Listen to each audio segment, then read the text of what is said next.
Okay, thank you, Demetrius, for this kind introduction. Thanks to Prof. Kotsis and the entire committee. Congratulations, first of all, for organizing this heroic Congress again and for inviting me. Now, I'll be talking on a subject which might be favorite for Prof. Papazoglou. Obviously, it is favorite for Prof. Kotsis because I've been reiterating this every year. SGLT2 or DDP4, which should we prefer? And every year, it is much easier to prefer what I've always been preferring, namely the SGLT2 inhibitors. Now, there's wisdom, there's knowledge, there's information. We may have one, we may not have the other, and there's guidelines. I'm not quite sure. I'm sure that guidelines offer information. I suspect that they also offer knowledge. I'm not even venturing to ask whether they also offer wisdom. So this is to honor T.S. Eliot, a modern poet. Now, coming to SGLT2 inhibitors, all global guidelines recommend them. So my job is easy and you can go swimming. Me too. We can finish early. So EASD, for patients with type 2 diabetes and CKD, SGLT2s have shown to reduce. ADA, for patients with type 2 and diabetic kidney disease, consider SGLT2 inhibitors, etc. And you've seen this many times, and you can easily spot the SGLT2 inhibitors as first choice when there's atherosclerosis, as more first than first when there's heart failure, and as first when there's CKD.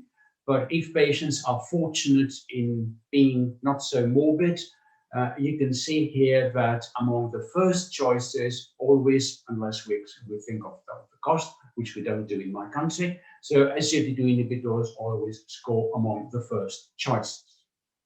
So when this physician goes on a domiciliary visit to this patient, you see a distressed patient.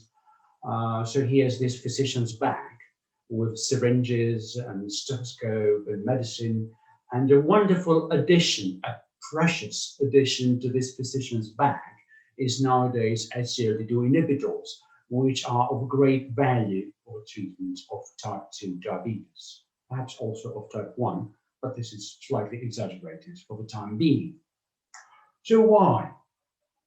Because renal disease and cardiovascular disease are interconnected in type 2. You see the connections, and there's altered energetics, hypervolemia, inflammation, ischemia, sodium retention, and other less intelligible pathways which mediate this interconnection.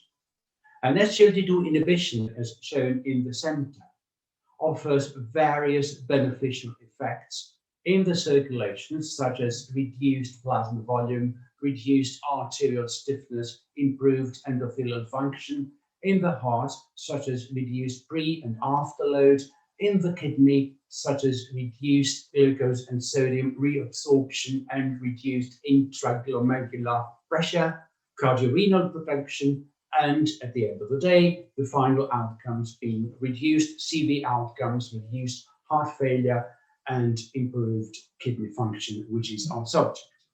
Now, is this relevant? Well, yes, because the Hellenic Diabetes Association, that we published a year ago, and this is the prevalence of DCKD in adult Greek subjects with type 2 based in hospitals, and we showed that 45% of these subjects exhibited some degree of kidney dysfunction. And 1 or 2 months ago, we published the second of this series, which is going to be a trilogy, hopefully, and we showed that we needed polypharmacy in terms of anti-diabetic, hypolipidemic, and antihypertensive treatment to achieve our goal. So we needed many drugs, and many patients, as evidenced by the first study, had kidney disease, or at least some degree of it. So what is the evidence? Well, you've seen this before. SGLT2 inhibitors and GLP-1s improve MACE in subjects with atherosclerosis, and SGLT2 inhibitors improve in all of them hospitalization for heart failure, and you see bottom left here, improved kidney disease. And as summarized here, both in cardiovascular outcome trials, EMPA-REG, DECLARE, CANVAS, NOT-VERTIS, and also in the first dedicated kidney outcome trial. And you see that overall, there is favorable effect shown with the SGLT inhibitors in terms of kidney outcomes. And this you've seen before. This is a meta-analysis encompassing Credence, DECLARE, CANVAS, and EMPA-REG, and you see the overall effect favoring SGLT2 inhibitors in kidney trials. And when we talk about eGFR, that is to say the eGFR slope. In other words, how much is GFR improved or retained, saved, thanks to SGLT2 inhibition in comparison to placebo. Then you see improved by 1.7, 1.2, and 2.7. So this is in favor of the SGLT2 inhibition, which shown here. Initially, as with ACE inhibitors and other drugs, we have a transient eGFR decline, but overall, with all these agents, you have better retention, better preservation, and hence superior eGFR over the course of time.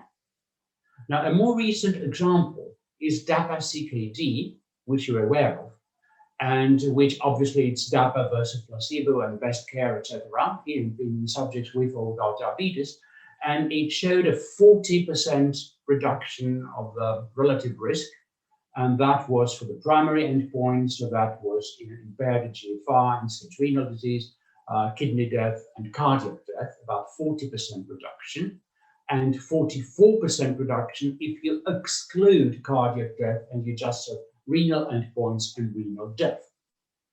And impressively, this held true equally both for those with type 2 and those without type 2. So 50% reduction and about 50% reduction, almost equally.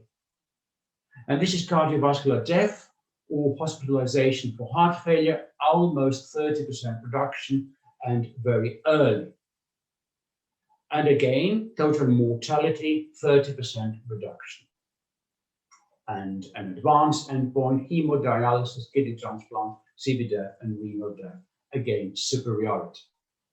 And this, as already shown some slides ago, this is a change in GFR, indeed in consistency with the overall estimation of these agents, a transient eGFR decline, and then superior retention with SGLT2 inhibition. So better eGFR. And you will not be surprised that the FDA on April the 30th, 2021 had this news release and approved dapagliflozin to reduce the risk of kidney function decline, kidney failure, CV death, and hospitalization for heart failure in adults with chronic kidney disease. Now, EMPA-KIDNEY, which is very promising and which we're looking forward to, is similarly EMPA versus placebo on top of best medical care, and it's going to last 30 to 48 months or until at least 1,070 primary outcome events. And it's going to have the CV death endpoint, the kidney disease progression endpoint with clinical outcomes and eGFR-based outcomes. Now, the journey of books, especially in the summer, should be like that. And literature, I mean, in this on this occasion, medical literature. So we've seen so much based on medical literature for SGLT2Is. What does it have to say about DDP4 inhibitors? Well, it's simple. DDP4 inhibitors are easy to use and will remain so. They are safe and studied in older adults. We know that they exhibit safety in declining renal function. Now, you may query that because protection is better than safety. But anyway, I've always been saying that they are easier to use by non-experienced physicians. And I think this still holds true, although we now have so much experience with the SGLT2 inhibitors that even less experienced physicians might dare use them, and that's good. And linagliptin has shown some reduction in albuminuria, so I have to say that. And DDP4 inhibitors have shown and are still showing relative safety and efficacy in COVID-19. So, and you see two of our publications on the bottom of the slide, a local one and then the national one, in which we praise metformin and secondary bio and incretin drugs as having good insights and good potential in the era of COVID-19. So, of course, it's transient. Of course, the world will forget about it, but still, I have reluctantly to say so.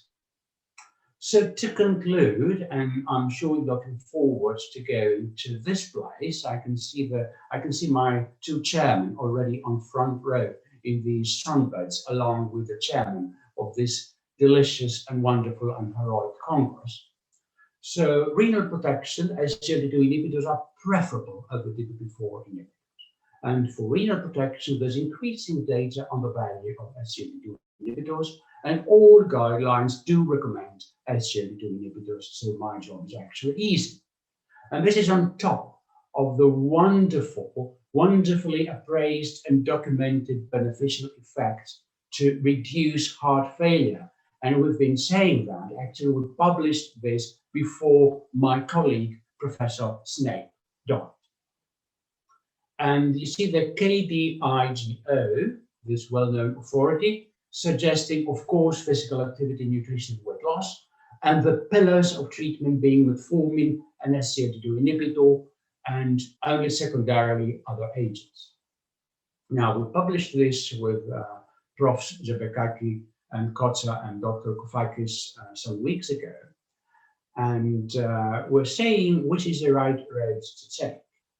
So the quotation is again taken from poetry, this time traditional poet, not a modern one. And although I'm discussing here and have been reiterating for the last 3 or 4 years whether the dilemma is SGLT2 inhibitor or DDP4 inhibitor, actually, ladies and gentlemen, the dilemma should be which is the right road to take. And as we're saying in this editorial, the dilemma is SGLT2 inhibitor or GLP-1 agonist. That is the dilemma, because these are the better drugs. But let's close our textbooks. Let's close our poetry books. And remember that it is Saturday, and take the ladies to the movies. So going to the movies, you see the good guy and the less good guy, and the less good guy is DDP4 inhibitor, and the best guy is SGLT2 inhibitor. So thank you very much for your kind attention.